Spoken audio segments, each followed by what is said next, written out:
आतंकी कितने की संख्या में है और ऑपरेशन को कितना वक्त हुआ अभी? देखिए, मैं आपको बताऊं रचना कि लगातार ये ऑपरेशन चल रहा है और इस वक्त दो ऑपरेशन खासतौर पे जम्मू कश्मीर में जारी हैं, जिसमें सबसे अहम ऑपरेशन जो है किश्तवाड़ में है, जहां पर सुरक्षा बलों की पहले भी मुठभेड़ हुई और उसके बाद आतंकी यहां से फरार हुए। 2 दिन पहले किश्तवाड़ के छात्रों में एक बार फिर से ऑपरेशन शुरू हुआ था, मगर बीती रात जो है जब आतंकी फिर से ट्रेस हुए, उसके बाद यहाँ पर सुरक्षा बलों ने ऑपरेशन शुरू किया और उसके बाद 2 से 3 आतंकी जो जंगल में छुपे हैं उनको मार गिराने के लिए कवायद चल रही है। और लगातार इस चीज की प्रयास किए जा रहे हैं कि आतंकी जो है इस इलाके से अब भागने ना पाए, क्योंकि लगातार चुनावों के वक्त जब चुनावी प्रक्रिया चल रही थी, पोलिंग होनी थी, उस वक्त आतंकियों ने अलग अलग इलाकों में जो है वो सुरक्षा बलों के साथ उनकी मुठभेड़ हुई, मगर आतंकी वापस जो है वो जंगल के भीतर भाग जाते थे। अब जब एंटी टेरर यूनिट की गठन किया गया, उसके बाद इनकी डिप्लॉयमेंट यहाँ पे हुई, तो सुरक्षा बलों का तलाशी अभियान जारी था और उसी दौरान जो है ये आतंकी इस इलाके में ट्रैप हुए और अब इस ऑपरेशन को चलाकर इन छुपे हुए आतंकियों को मार गिराने के लिए कवायद जो है वो तेज हो गई है। आप कह रहे हैं कवायद तेज है, आतंकियों के खात्मे के लिए लगातार ये कोशिशें चल रही हैं, सुरक्षा बलों ने इलाके को घेर लिया है। इस तरह के ऑपरेशंस क्या कुछ और जगह भी जारी हैं अजय, या फिर किश्तवाड़ के इसी इलाके में, और ये एरिया है कैसा? देखिए रचना, ये सारा जंगल का इलाका है और चुनावों से ठीक पहले सुरक्षा बलों को ये इनपुट मिल गए थे कि ये आतंकी जो हैं जो सरहद पार से घुसपैठ करके आए हैं और जैश ए मोहम्मद के आतंकी हैं, ये डोडा, किश्तवाड़ और ये जो कठुआ उधमपुर का जंगलों का इलाका है, ऊपरी इलाका, वहां पर छुपे हुए हैं। इन आतंकियों की तादाद जो इन 4 डिस्ट्रिक्ट में हो सकते हैं, उनकी कम से कम 25 के करीब 20 से 25 आतंकी जो है इस इलाके में सक्रिय हैं। कुछ आतंकियों को मारा गया, जिसमें डोडा के असर में एक आतंकी मारा गया था, उसके पहले किश्तवाड़ में 2 आतंकी मारे गए थे। और इसी तरह से आप देखें तो कठुआ में तो कुछ दिन पहले जो है एक आतंकी को मारा गया था। 2 आतंकी जैश ए मोहम्मद के, जिनमें कमांडर भी शामिल था, उन्हें उधमपुर और कठुआ के बॉर्डर के बीच में वहां पर मारा गया था। उसके बाद से लगातार चुनावों की प्रक्रिया जो चल रही थी, उसमें कहीं ना कहीं इस चीज को सुनिश्चित किया गया कि पहले चुनाव जो है वो संपन्न हो जाए, संपूर्ण तरीके से शांतिपूर्वक चुनाव हुए और उसके बाद सुरक्षा बलों ने जैसे ही चुनाव खत्म हुए उसके बाद एंटी टेरर ऑपरेशन को तेज किया है, जिसमें किश्तवाड़ में एक ऑपरेशन जारी है। इसी तरह से कठुआ में जहां एक आतंकी मारा गया था और घर में छुपे जो 3 से 4 आतंकियों थे वो भाग निकले थे, उनको मार गिराने के लिए लगातार कवायद चल रही है। इसी तरह से आपको बता दूं कि राजौरी में भी एक ऑपरेशन जारी है और एक ऑपरेशन बारामूला में चल रहा है। तो 4 बड़े इस वक्त एंटी टेरर ऑपरेशन चल रहे हैं, ताकि जम्मू कश्मीर में घुसपैठ कर आए जो लगभग 50 से 60 आतंकी जो बचे हैं, इन आतंकियों का भी सफाया हो सके और जम्मू कश्मीर के जंगलों भी आतंक मुक्त किया जा सके।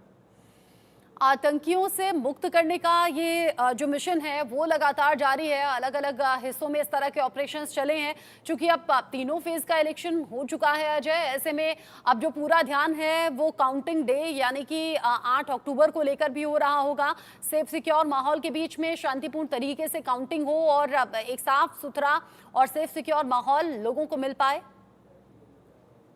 देखिए, मैं आपको बताऊं साफ तौर रचना कि जिस तरीके से सुरक्षा बलों ने ये चुनाव जो है तीनों चरणों के सुरक्षित तरीके से करवाए हैं, उसके बाद काउंटिंग में कुछ खलल डालने के प्रयास आतंकी कर सकें, इनकी इतनी औकात आतंकियों की नहीं है और आतंकियों को उन्हीं जंगल के इलाकों में घेर कर रखा गया है। मगर यकीनन आने वाले दिनों में जो लोकल बॉडीज के इलेक्शन होने हैं जम्मू कश्मीर में, और अनुमान ये है कि इस साल के अंत तक जो है लोकल बॉडीज के चुनाव भी यहाँ पे हो जाएंगे और ग्राउंड रूट जो लेवल पे जो डेमोक्रेसी है उसको प्रिवेल करवाने के लिए तो सरकार की मंशा यही है और उस चीज में कहीं खलल ना डालें, उससे पहले इन आतंकियों का सफाया करना बेहद जरूरी हो जाता है। और उसी के लिए अगर आप देखें तो चुनावों के 3 चरण जो पूरे हुए उसके बाद लगातार एंटी टेरर ऑपरेशन शुरू हुए, चाहे वो बारामूला है, चाहे वो किश्तवाड़ है, कठुआ है। तो इन इलाकों में जो है आतंकियों के खिलाफ जो अभियान चल रहा है उनको तेज किया गया है। दरअसल मकसद बड़ा साफ है कि जल्द इन इलाकों को जो है आतंक मुक्त करना है और जम्मू कश्मीर में जो शांति की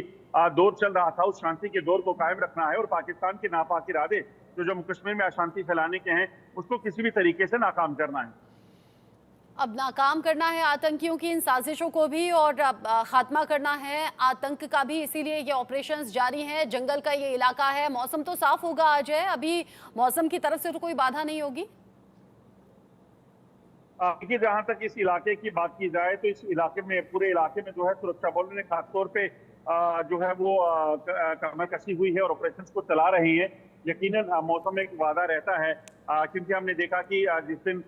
एक आतंकी को मारा गया था जिसमें एक हवलदार बशीर अहमद की शहादत भी हुई थी, उस दिन भी लगातार पहले दिन बारिश होती रही, उसके बाद पूरा घना कोहरा हो जाता है। जंगल के इलाके जो है वहाँ सर्दी के साथ साथ कोहरा एक बड़ा चैलेंज है, और कोहरे की वजह से ही वो आतंकी उस घर से भागने में कामयाब रहे। तो ऐसे में मौसम एक बड़ी कहीं ना कहीं अड़चन है इन ऑपरेशंस के लिए, मगर सुरक्षा बलों ने भी कमर कसी हुई है, अपनी जान हथेली पर लेकर ये सेना के जवान, पुलिस के जवान और पैरामिलिट्री फोर्सेस के जो जवान हैं वो तैनात रहते हैं और इस चीज को सुनिश्चित करते हैं कि किसी भी तरीके से यहाँ छुपे आतंकी फरार ना हो जाए। जो चुनौतियां हैं वो सबसे बड़ी ये है कि घने जंगल का इलाका है, कहाँ पे आतंकी छुपे हैं इसका कोई जानकारी नहीं रहती, क्योंकि आतंकियों के पास बड़े मॉडर्न गैजेट्स हैं, जो चाइनीज इक्विपमेंट हैं, जिनके जरिए वो कम्युनिकेट करते हैं अपने कमांडरों के साथ। इसके अलावा घना कोहरा जो है वो इस वक्त इन इलाकों में एक बड़ी परेशानी है। तो ये तमाम चैलेंजेस के बावजूद भी सुरक्षा बल पूरी तरीके से मुस्तैदगी से इन ऑपरेशन को चलाते हैं और कोशिश करते हैं कि इन